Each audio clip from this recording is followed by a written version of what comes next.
도널드 트럼프가 47대 미국 대통령으로 당선되었습니다. 그의 당선이 한국에 미치는 영향은 여러 면에서 중대한 변화를 일으킬 수 있습니다. 트럼프의 정치 스타일은 비전통적이고 예측하기 어려운 측면이 많지만 그의 첫 임기에서 나타난 주요 정책들을 토대로 두 번째 임기에서 한국에 미칠 영향도 어느 정도 추론할 수 있습니다. 트럼프는 강력한 미국 우선 어메리카 퍼스트 정책을 강조하면서 경제적, 군사적, 외교적 측면에서 한국과의 관계에 여러 가지 방식으로 영향을 미칠 수 있습니다. 이에 대하여 우리 윤석열 정부가 잘 대처할 수 있을지 많은 걱정이 앞섬은 숨길 수 없군요. 이제 트럼프 대통령 당선이 한국에 미치는 영향을 구체적으로 말씀드리겠습니다. 잠깐 여기서 좋아요, 구독, 댓글 부탁드려요. 첫째, 한미동맹의 불확실성 혹은 강화입니다. 트럼프는 첫 임기 동안 한미동맹을 여러 차례 시험에 들게 했습니다. 특히 방위비 분담금 문제가 핵심 이슈였는데 트럼프는 한국이 미국의 군사적 지원에 대해 더 많은 비용을 부담해야 한다고 주장했습니다. 그는 아메리카 퍼스트 정책을 강조하며 동맹국들에게 방위비 분담금을 더 많이 부담할 것을 요구하는 등 실용적이고 경제적 이익을 중시하는 접근을 합니다. 이렇게 그는 한미동맹을 경제적 협력뿐만 아니라 군사적 책임 측면에서도 비즈니스적 접근을 요구했습니다. 이러한 요구가 두 번째 임기에서도 계속될 가능성이 높습니다. 한국은 미국의 군사적 지원을 중요한 안보의 기초로 보고 있기 때문에 방위비 협상에서 더 많은 부담을 지게 될 수 있습니다.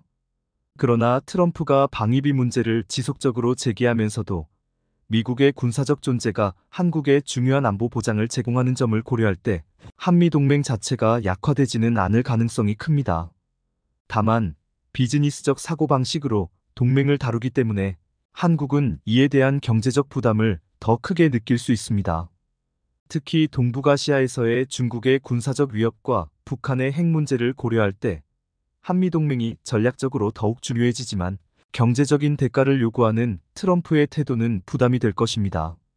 트럼프의 이 같은 정책 노선은 윤 대통령과의 관계에서 다소 복합적인 결과를 초래할 수 있습니다. 트럼프는 한국이 더 많은 방위비를 부담해야 한다는 입장을 강하게 내세울 수 있으며 이는 한미 방위비 분담 협상에서 주요 쟁점이 될 것입니다. 트럼프는 한국이 미국의 군사적 지원을 받는 만큼 그 비용을 공정하게 부담해야 한다는 경제적 논리를 강조할 가능성이 큽니다. 이로 인해 트럼프는 한미 동맹보다는 미국의 경제적 이익을 우선시하며 방위비 협상에 접근할 수 있습니다. 트럼프는 한국이 충분한 방위비를 부담하지 않을 경우 주한미군의 규모 축소 가능성을 암시하며 한국을 압박할 가능성이 있습니다. 이러한 접근은 한국이 방위비 부담을 늘리도록 유도하려는 전략일 수 있으며 실제로 한미 관계에 일시적 긴장을 초래할 수 있습니다. 트럼프는 한국이 방위비를 더 많이 부담해야 한다는 입장을 유지할 가능성이 큽니다. 이는 한미 관계에 긴장을 초래할 수 있으며 윤석열 정부가 이를 어떻게 받아들일지가 관건입니다. 트럼프는 한국의 방위비 부담을 늘리기 위해 압박할 가능성이 크지만 윤석열 대통령이 이를 받아들이기 어려워할 경우 양국 간 마찰이 발생할 수 있습니다. 둘째, 북한과의 관계 및 한반도 안보도 예측 불가입니다. 북한 관련해서 말하자면 트럼프는 첫 임기 동안 다자주의보다는 양자 협상을 선호했으며 국제기구나 유엔과 같은 다자기구에서의 미국의 역할을 재검토하고 이에 대한 부담을 줄이려 했습니다. 한국은 다자주의적 접근을 지지하는 국가로 트럼프의 외교 정책이 다자기구에서 한국의 외교적 역할을 축소시킬 우려가 있습니다. 그러나 미국과의 양자 관계는 강화될 가능성이 크며 한국은 이와 관련해 더 많은 경제적, 군사적 부담을 지게 될 수 있습니다. 이런 상황 가운데 트럼프 당선 후 한반도의 안보 상황에서 불확실성이 커질 수 있습니다. 그는 첫 임기에서 북한과의 대화 시도에도 불구하고 실질적인 비핵화 진전은 없었고 북한의 도발이 계속되면서 대북 제재와 군사적 압박을 병행하는 전략을 썼습니다. 재선 후에도 북한의 핵 프로그램이 진전되면 군사적 긴장이 높아질 가능성도 있으며 그 경우 한국은 트럼프 정부의 강경 대응과 군사적 대응을 요구하는 목소리를 감당해야 할 것입니다. 또한 북한과의 외교적 협상이 제대로 이루어지지 않을 경우 한미 간의 갈등도 예상됩니다. 트럼프는 북한과의 관계에 있어 비전통적인 외교적 접근을 시도했으며 남한을 제외하고 김정은과의 정상회담을 통해 직접적이고 개인적인 관계를 구축한 바 있습니다. 트럼프는 빅딜을 통해 북한의 비핵화를 이루겠다는 목표를 내세웠으며 그의 외교적 스타일은 강경하면서도 협상 테이블을 열어두는 방식을 취했습니다. 앞으로 북한과의 대화는 외교적 우선순위가 될 가능성이 큽니다. 그러나 북한은 여전히 핵과 미사일 개발을 지속하고 있으며 트럼프의 대북 정책이 계속해서 인내와 강경 사이를 오가는 혼합 전략일 수 있습니다. 과거를 돌이켜보면 트럼프는 전통적인 외교 정책에서 벗어나 북한과의 독특한 관계를 형성하려 했던 전력이 있습니다. 남한을 제끼고 북한과 직접적 정상외교를 하는 것입니다. 트럼프는 과거 김정은과의 정상회담을 통해 북한 문제를 해결하려 했으며 당선 후에도 이 방식을 유지하려 할 것입니다. 트럼프는 김정은과의 개인적인 관계를 강조하며 직접적인 외교로 문제를 해결하려 할 가능성이 큽니다. 이를 통해 기존의 제재와 압박보다는 대화를 통해 실질적인 성과를 이루겠다는 입장을 유지할 것으로 보입니다. 트럼프는 비핵화에 대한 명확한 약속을 받아낸다면 부분적인 제재 완화를 고려할 수 있다는 입장을 내비친 바 있습니다. 그는 북한의 경제적 개방을 유도하면서 북한과의 거래를 경제적 이익으로 연결시키려 할 가능성이 큽니다. 다만 구체적인 비핵화 이행이 보장되지 않는 한 즉각적인 제재 완화에는 신중할 수 있습니다. 트럼프는 북한의 인권 문제를 상대적으로 낮은 우선순위에 둘 가능성이 있습니다. 이는 북한과의 외교 관계에 방해가 될 수 있다고 판단하여 인권 문제보다는 비핵화와 체제 안정을 우선시하는 입장을 취할 수 있습니다. 그런데 정말 중요한 점은 트럼프는 강경 발언을 통해 협상을 유도하는 특유의 협상 방식을 가지고 있지만 실제 전면적 전쟁보다는 제한적 군사 대응에 의존할 가능성이 높습니다.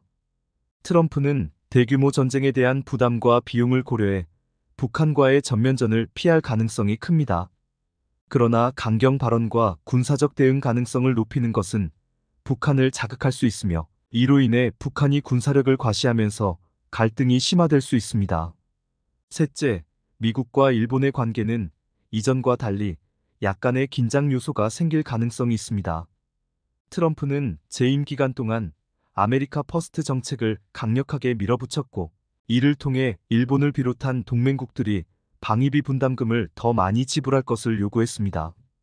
트럼프 당선 후 일본이 방위비 부담 증가나 미군 주둔 문제에서 또다시 압박을 받을 수 있어 미국-일본 관계가 다소 긴장될 가능성도 있습니다. 그렇지만 트럼프는 기본적으로 중국을 견제하는데 일본을 중요한 파트너로 여겼으며 미일 간 안보 협력을 완전히 약화시키려 하지는 않을 것입니다. 따라서 표면상 동맹 관계는 유지되겠지만 양국 간 갈등의 여지가 잠재적으로 남아있을 수 있습니다. 이와 별도로 한국과 일본 관계에 있어서는 트럼프 당선이 큰 긍정적 변화를 가져오기는 어려울 것으로 보입니다. 트럼프는 이전 재임 기간에 한국과 일본의 역사적 갈등에 크게 개입하지 않았으며 한일 관계 개선을 위해 적극적으로 나서기보다는 중립적 입장을 유지했습니다. 따라서 트럼프 재선 후 한국과 일본이 자체적으로 관계 개선을 이끌어내야 할 가능성이 큽니다. 넷째, 미중 관계 악화로 한중 관계도 악화될 가능성이 큽니다. 트럼프는 첫 임기 동안 미중 무역 전쟁을 벌였고 이는 한국 경제에 상당한 영향을 미쳤습니다. 한국은 중국과의 경제적 관계가 매우 중요한 국가이며 중국의 경제적 압박이 있을 경우 한국 경제가 직접적인 영향을 받을 수 있습니다. 또한 한국은 반도체, 자동차, 조선업 등 여러 산업에서 미국과 중국 모두와 중요한 교역 관계를 맺고 있기 때문에 트럼프의 대중강경 정책이 한국 경제에 미치는 영향이 클 수 있습니다. 트럼프는 미국의 제조업을 지키기 위해 중국에 대한 무역 압박을 강화할 가능성이 높습니다. 한국은 이 상황에서 미국과 중국 사이의 경제적 균형을 맞추는 외교적 전략을 취해야 할 필요성이 커지며 이로 인해 한국 경제에 추가적인 불확실성이 존재할 수 있습니다. 한국은 또한 트럼프의 미국 우선주의를 반영한 보호무역적 조치에 대응해야 할 상황에 직면할 것입니다. 트럼프는 중국과의 관계에서 항상 강경한 입장을 취했으며 미국 우선이라는 전략에 따라 중국의 경제적, 군사적 팽창에 강력히 대응하려 했습니다. 한국은 중국과의 경제적 관계가 중요한 국가로 중국과의 갈등이 심화되면 경제적으로 큰 타격을 받을 수 있습니다. 예를 들어 사드 배치 문제와 같이 한국이 미국과의 동맹을 강화하는 과정에서 중국의 보복을 받는 상황이 발생할 수 있습니다. 트럼프 정부 하에서 중국과의 갈등이 심화될 경우 한국은 그 사이에서 외교적 균형을 맞추는 어려운 상황에 직면할 수 있습니다. 트럼프가 재선된 이후 미중 관계의 긴장이 심화되면 한국은 경제적 피해와 외교적 압박을 동시에 감당해야 할 것입니다. 한국은 미국과 중국 사이에서 중립적인 외교 전략을 택하면서도 양국 모두와의 협력을 최적화하는 방법을 찾아야 할 것입니다. 한편 트럼프의 대중국 압박이 북한 문제에 영향을 미칠 가능성도 큽니다. 트럼프가 중국을 강하게 견제하고 압박할 경우 중국은 북한에 대한 영향력을 줄이고 미국의 전략에 협력하지 않을 가능성이 있습니다. 이 경우 북한은 중국의 지원 없이도 러시아와 협력기를 모색하게 될 수 있으며 이는 한반도에서의 긴장 고조로 이어질 수 있습니다. 다섯째, 우크라이나 러시아 전쟁에 관해서 트럼프는 우크라이나에 대한 군사 지원을 축소하고 전쟁이 미국의 이익에 미치는 영향을 더욱 신중히 따질 가능성이 큽니다. 그는 우크라이나 러시아 전쟁의 장기화를 우려하며 비용을 최소화하는 쪽으로 정책을 수정할 수도 있습니다. 트럼프는 주로 양국 간 협상을 촉진하는 데 초점을 맞출 것으로 보이며 제재보다는 직접적인 대화를 통해 갈등을 종식하려는 시도를 할 것입니다.